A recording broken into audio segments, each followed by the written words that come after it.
ಭಾರತೀಯ ತಂಡದ ಕ್ಯಾಪ್ಟನ್ ಮತ್ತು ಕೋಚ್ ಆಗಿದ್ರು. ಇವರು ಮೊದಲನೇ ರಂಜಿ ಟ್ರೋಫಿ 1989ರಲ್ಲಿ ಆಡಿದ್ದಾರೆ. 1990ರಲ್ಲಿ ಟೆಸ್ಟ್ ಮ್ಯಾಚ್ ಡೆಬ್ಯೂ ಮಾಡಿದ್ದಾರೆ.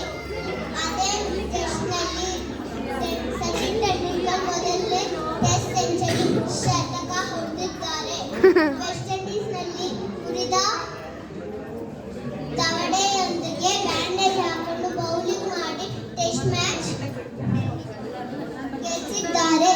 ಟೆಸ್ಟ್ ಮ್ಯಾಚ್ಗಳಲ್ಲಿ ಈಗಲೂ ಅತಿ ಹೆಚ್ಚು ವಿಕೆಟ್ಸ್ ಪಡೆದ ಭಾರತೀಯ ಸ್ಪಿನ್ ಬೌಲರ್ ಇವರೇ. ಟೆಸ್ಟ್ನಲ್ಲಿ ಇಂಗ್ಲೆಂಡ್ ಮೇಲೆ ಓವರ್ನಲ್ಲಿ ಶತಕ ಹೊಡೆದಿದ್ದಾರೆ. ಅಂಡರ್ 19ನಲ್ಲಿ ಪಾಕಿಸ್ತಾನ ಮೇಲೆ ಪೋರ್ಟ್ಲ್ಯಾಂಡ್ನಲ್ಲಿ ಶತಕ ಹೊಡೆದಿದ್ದಾರೆ. ಅದೇ ಗ್ರೌಂಡ್ನಲ್ಲಿ ಇನ್ನೊಂದು ರೆಕಾರ್ಡ್ ಮಾಡಿದ್ದಾರೆ.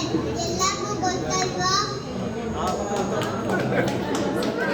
ಟೆಸ್ಟ್ ಮ್ಯಾಚ್ ಒಂದು ಇನ್ನಿಂಗ್ಸ್ನಲ್ಲಿ ಎಲ್ಲ ವಿಕೆಟ್ ಪಡೆದ 3 ಬೌಲರ್ಸ್ನಲ್ಲಿ ಒಬ್ಬನೇ ಭಾರತೀಯ.